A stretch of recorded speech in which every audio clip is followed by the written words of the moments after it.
रात्रीचे साधारण 12 वाजत आले होते.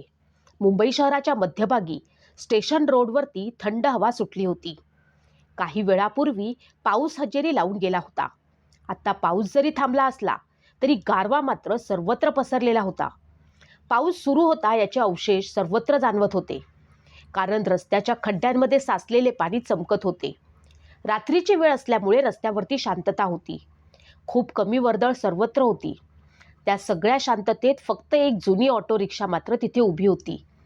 त्या रिक्षाचा मालक रमन, ज्याचे वय साधारण 35 ते 40च्या आसपास असावे. साधा कुटुंबवत्सल माणूस. तो सकाळी उठल्यापासून आपलं काम सुरू करत असे. दिवसभर तो प्रवाशांची ने-आण करत असे.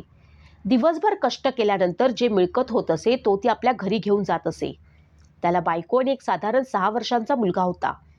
त्याचं कुटुंब साधं, गरीब पण समाधानी होतं. त्या रात्री रमन खूप थकलेला दिसत होता. आज त्याला स्वतःची तब्येत व्यवस्थित नाही असे जाणवत होते. आता एक शेवटची फेरी मारावी असं त्याने ठरवलं.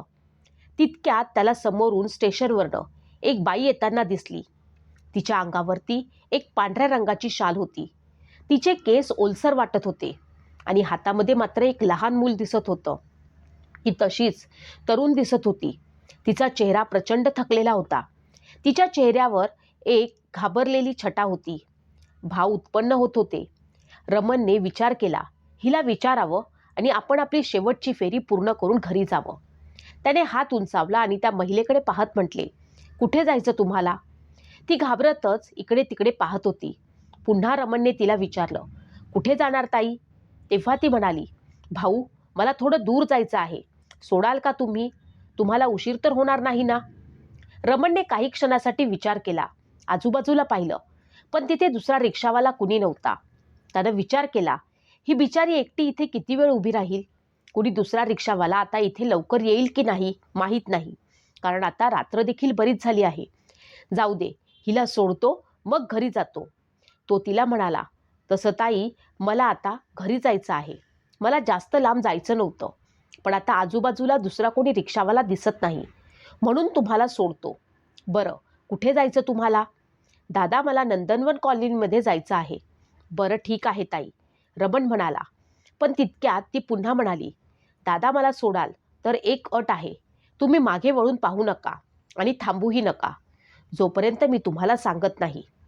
हे ऐकल्याबरोबर रमन थोडासा गोंधळला. असे का बरं म्हणाले असेल ही बाई, असे विचार करू लागला. पण दुसऱ्या क्षणी त्याने पुन्हा विचार केला, तसंही मला आता घरी जायचं आहे. घरी जाता जाता काही जरा जास्त पैसे मिळून जातील. त्याने तिचे म्हणणे मान्य केले. त्यानंतर ती स्त्री आणि तिचा छोटा मुलगा त्या रिक्षामध्ये बसले. मुलगा एकदम शांत होता. अगदी भयानक शांतता. पाऊस जरी थांबला असला तरी अधूनमधून ढगांच्या गडगडाटाचा आवाज येत होता. शांत, कर्णकंकर्ष, भयानक काळोख, रातकिड्यांची किरकिर, फक्त रिक्षाच्या चालण्याचा आवाज आणि मागची कीर शांतता. का कुणास ठाऊक, पण त्याला वातावरण अगदी वेगळं वाटत होतं. स्टेशन रोड पार करताना त्याला जाणवलं, मागच्या सीटवरती बसलेल्यांचा काहीही आवाज येत नाही, कारण मूल काही ना काहीतरी आवाज करत असतातच. हा मुलगा खूप शांत होता. तो अजिबात आवाज करत नव्हता. फक्त त्या बाईचाच कधीतरी श्वास घेण्याचा, खाकरण्याचा आवाज येत होता. मध्येच ती बाई त्याला म्हणाली, घाबरू नको, आता काहीही होणार नाही. रमनला हे वाक्य जरा वेगळंच वाटलं, पण तो काहीही न बोलता गप्प राहिला.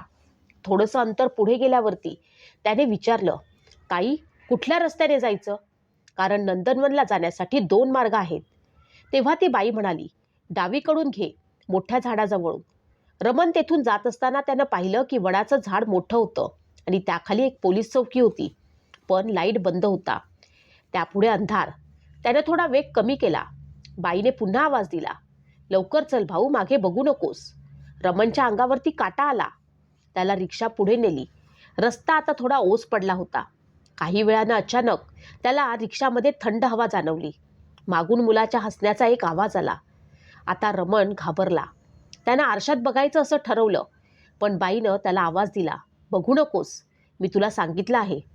रमनचं हृदय आता जोरात धडधडत होतं, पण त्याने काहीही बोलायचं नाही असं ठरवलं. काही मिनिटांनी ती बाई म्हणाली, थांब इथे. रमनने रिक्षा थांबवली. बाईनं मुलाला उचललं, खाली उतरली. किती झाले असं विचारलं. 60 रुपये ताई. त्या बाईनं ओल्या हातानं 100 रुपयाची नोट दिली आणि बाकीचे तुला ठेव, पण उद्या सकाळी हाच रस्ता घेऊन येऊ नकोस असं देखील सांगितलं. रमण काही विचारणार इतक्यात ती आणि तो मुलगा अंधारात नाहीसे झाले. रमण काही वेळ तसाच बसून राहिला, मग घरी निघाला. रात्री उशिरा जेव्हा तो घरी पोचला, त्याच्या हातातली 100 रुपयाची नोट ओली होती. पण विचित्र म्हणजे त्या नोटेवरती रक्ताचे डाग होते. पुढच्या दिवशी सकाळी रमणला बातमी समजली. नंदनवन कॉलनीमध्ये आई आणि मुलाचा मृतदेह सापडला. पोलीस म्हणत होते ते दोघे मागच्या रात्री मरण पावले होते. रमणच्या अंगावरती काटा आला. त्यानं स्वतःच्या रिक्षाकडे पाहिलं. मागच्या सीटवर अजूनही पाण्याचे थेंब होते. पण काल रात्री पाऊस थांबला होता, मग हे थेंब कुठून आले? त्यानं धाडस करून पुन्हा त्या ठिकाणी जायचं असं ठरवलं. दिवस उजाडलेला होता. पोलीस तपास करत होते. त्यानं एका कॉन्स्टेबलला विचारलं, साहेब हे लोक कधी मरण पावले? तेव्हा कॉन्स्टेबल म्हणाला, काल रात्री साधारण 10:30च्या सुमारास कोणीतरी त्या बाईवरती हल्ला केला आणि मुलालाही गळा दाबून ठार मारलं. रमणच्या अंगावरती काटा आला. त्याला घाम फुटला, कारण त्यानं त्या बाई आणि मुलाला 12 वाजता आपल्या गाडीत बसवलं होतं. म्हणजे ते दोघं तेव्हा जिवंत नव्हते. त्या रात्रीनंतर रमण बदलला. रात्री रिक्षा चालवणं त्यानं बंद केलं. पण एक गोष्ट त्याला नेहमी त्रास देत होती. ती बाई शेवटी काय सांगू पाहत होती? मागे बघू नकोस हे का म्हणाली? काही दिवस गेले. एका संध्याकाळी पुन्हा त्याच्या रिक्षामध्ये एक बाई बसली. ती वेगळी होती, पण तेच नंदनवन कॉलनी. रमण थोडा घाबरला, पण काम म्हणून निघाला. त्या रस्त्यावर पोचल्यावर त्याच्या नजरेस पडलं, त्या वडाच्या झाडाखाली आता एक छोटं मंदिर बनवलं होतं आणि त्यात त्या बाई आणि मुलाचा फोटो होता.